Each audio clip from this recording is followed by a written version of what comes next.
याच्यामध्ये शेतावर ज्यावेळी हे वाल पिकले जातात ना, त्यावेळी शेतकरी तिथला काय करतो, ते एकत्र करून अशी उभेनी जी होते त्याला चव चांगली येते आणि अशा प्रकारे ही जी लावली जाते याला पोपटी म्हणतात. आपण फक्त ही शाकाहारीच करतो, याच्यामध्ये ऐकणारे याच्यामध्ये कुठलाही प्रकार आपण वापरत नाही. पण वेगवेगळे प्रकार शाकाहारीवाले शाकाहारी प्रकार वेगवेगळे टाकतात, मांसाहारीवाले मांसाहारी प्रकार वेगळे टाकतात. आपण काय काय टाकलं सांगा सर. कोण त्याच्यामध्ये अंडी टाकतो, कोण त्याच्यामध्ये चिकन टाकतो. आपण सगळे शाकाहारी आहोत. आपण काही मांस मटन चिकन खात नाही. त्याच्यामुळे ह्याच्यामध्ये आपण त्या वालाच्या शेंगा, त्याच्यानंतर रताळं, त्याच्यानंतर पायकोण, अशा प्रकारे लोक त्याच्यामध्ये बटाटे हे टाकतात. अशा प्रकारे हे केली जाते. वाफेवर शिजलं जातं, त्याच्यामुळे त्याला चव चांगली येते.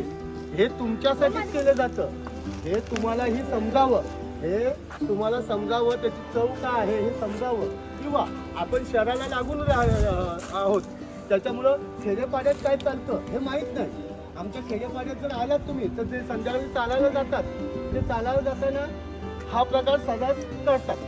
तर एकंदर ह्या सगळ्या याचं नाव आहे पोपटी. काय म्हणतात? पोपटी. काय म्हणतात? पाळा कुठला वापरला सांगा. भरून झाले. आता त्याला सर भरताना पाळा कुठला वापरला सांगा. हे त्याच्यामध्ये भरताना वेगवेगळ्या प्रकारे भरलं जातं.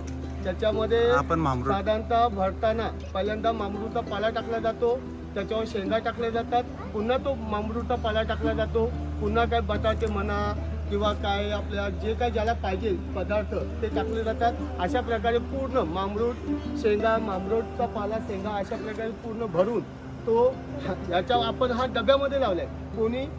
कोणी त्या ह्याच्यामध्ये लावला जातो, मटक्यामध्ये लावला जातो. म्हणजे वेगवेगळा प्रकार आहे. आपल्याकडे जसं उपलब्ध आहे त्या पद्धतीने आपण हा पोपटी प्रकार चालू केलेला आहे. चला लावा. लावला की रे.